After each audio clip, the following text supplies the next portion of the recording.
ગુનેગારોના ઘર જમીન દોસ્ત રાજકોટના જંગલેશ્વરમાં દાદાના બુલડોઝરની ગર્જના ચાલુ છે। ગુનાખોરોનો અડ્ડો બની ગયેલા આ વિસ્તારમાં અનેક ગુનેગારોના ઘરો જમીનદોસ્ત કરાયા છે।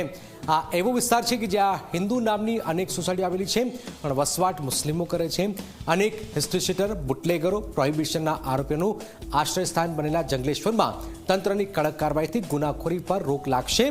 શું થયું છે આજે, આવું જોઈએ, જાણીએ, સમજીએ।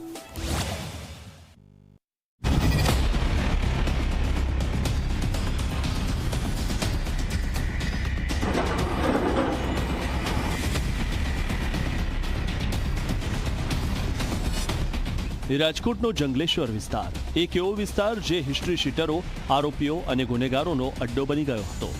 સરકારી જમીન પર વૈભવી બંગલા અને નાની નાની ઓરડીઓ બનાવી ભાડું વસૂલવાનો મોટો ખેલ, પણ ગુનેગારોના વૈભવી આશ્રય સ્થાનોને બુલડોઝરના પ્રહારથી ધૂળમાં મિલાવી દેવાયા। રાજકોટના જંગલેશ્વર વિસ્તારમાં સતત બીજા દિવસે પણ મેગા ડિમોલેશનની કામગીરી છે તે હાથ ધરવામાં આવી રહી છે। ગુનાહિત પ્રવૃત્તિ સાથે જોડાયેલા જે લોકો છે કે તેમને ઓરડીઓ ભાડે બનાવી અને ભાડે છે તે ચડાવી હોવાનું પણ સામે આવ્યું છે। ખાસ કરીને આપણે દ્રશ્યો બતાવવાનો પ્રયાસ કરીશું કે આજે જે ડિમોલેશનની કામગીરી ચાલી રહી છે, 300 જેટલા જે પાકા મકાનો આજે ડિમોલેશનની અંદર આવી રહ્યા છે, તેની અંદર આ પ્રકારના વૈભવી બંગલાઓ છે કે તે પણ પાડવામાં આવી રહ્યા છે। દાદાના બુલડોઝરના પ્રહારથી વૈભવી બંગલા જમીનદોસ્ત થયા।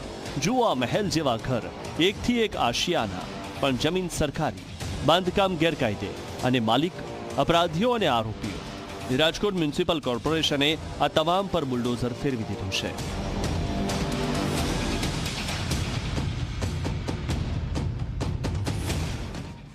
આવી રીતે અસામાજિક તત્વોના જેટલા પણ અહીંયા ભૂતકાળમાં દારૂ જુગારના અડ્ડાઓ પણ હતા કે પછી એનડીપીએસ સાથે સંકળાયેલા કે હત્યા સાથે કે હથિયાર સાથે સંકળાયેલા જે ગુનેગારો હતા એમના પણ અહીંયા રહેઠાણ હતા, અને સાથે સાથે નોર્મલ જે લોકો રહેતા હોય એમના પણ હતા।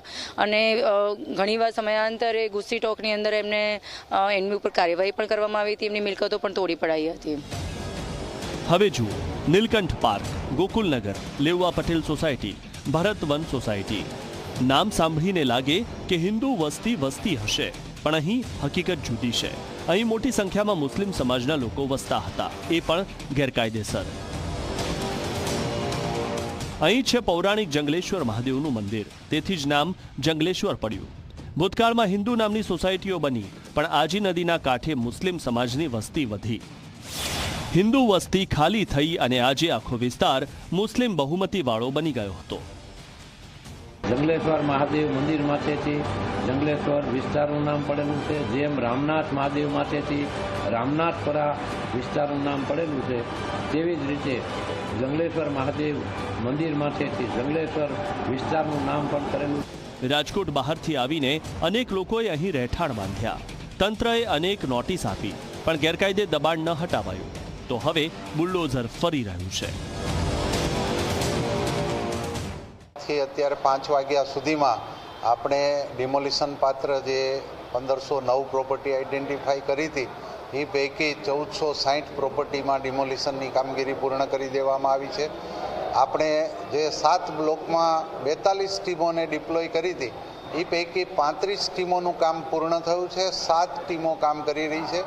49 પ્રોપર્ટીના ડિમોલિશન અત્યારે ચાલુ છે, એ પૂરા થવામાં થોડો વિલંબ થઈ રહ્યો છે। એનું કારણ કે એમાં મોટાભાગની પ્રોપર્ટીના પાર્ટ ડિમોલિશન છે। અનેક હિસ્ટ્રી શીટરો અને આરોપીઓએ અહીં મકાનો અને ઓરડીઓ બનાવી હતી, જેમાં ગુસ્સી ટોક સહિત 14 ગુનામાં સામેલ સમીર ઉર્ફે મુરઘો પઠાણની 3 ઓરડી તોડી પડાઈ। 17 ગુનાના આરોપી આશિફ ઉર્ફે ગંધારો સુલેમાન સમાનું મકાન ધરાશાયી કરાયું। 12 ગુનાના ગાંજા પેડલર રહેમત ઉર્ફે રમાના 3 મકાન અને 48 ઓરડી જમીનદોસ્ત કરાઈ। સમીર ઉર્ફે સંજલો, જાવેદ જુસબ જુણેજા, તોસીફ, અસીમ હાજી, ઇમરાન ઉર્ફે ટીકડો અને તનવીર ઉર્ફે તનિયો સહિતના આરોપીઓની મિલકતો પર પણ બુલડોઝર ફેરવાયું છે। તો આ વિસ્તાર જે છે આમ તો જંગલેશ્વર મહાદેવના નામે ઓળખાય છે, પરંતુ એ નામની સાથે જ એવું સંકળાઈ ગયું હતું કે ભાઈ અસામાજિક તત્વો જે છે અહીંયા વધારે સંખ્યામાં આપણને જોવા મળતા. એટલે જ્યારે પણ કોઈ ગુનેગારી થાય તો એને પકડવાથી માંડીને પછી કોર્ટમાં જ્યારે કાર્યવાહી ચાલે પ્રોસિક્યુશન વખતે, તો સમન્સ વોરંટ બજવણી વખતની જે તકલીફો હોય અને રૂટીન પેટ્રોલિંગ જે અમારું નાઇટ પેટ્રોલિંગ છે કે ડે પેટ્રોલિંગ છે કે કોઈ વાર તહેવારે આપણે શાંતિ વ્યવસ્થા બજાવી રાખવાની જે વાત છે, તો એમાં ચોક્કસ અમને લાભ થશે. ડિમોલિશનથી બચવા ગુનેગારોએ સોશિયલ મીડિયા પર ગરીબોને આગળ ધરીને એજન્ડા પણ ચલાવ્યો. સિમ્પથી મેળવવા વિડીયો બનાવ્યા. પણ તંત્રની આ કાર્યવાહીથી જંગલેશ્વરમાં કાયદો વ્યવસ્થા પાછી ફરી રહી છે.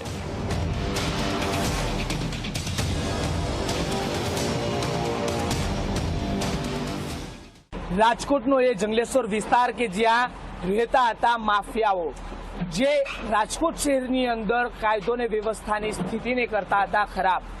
આવા લુખાઓને અનેક વખત બાનમાં લેવા સરકારે અલગ અલગ પગલાઓ ભર્યા છે.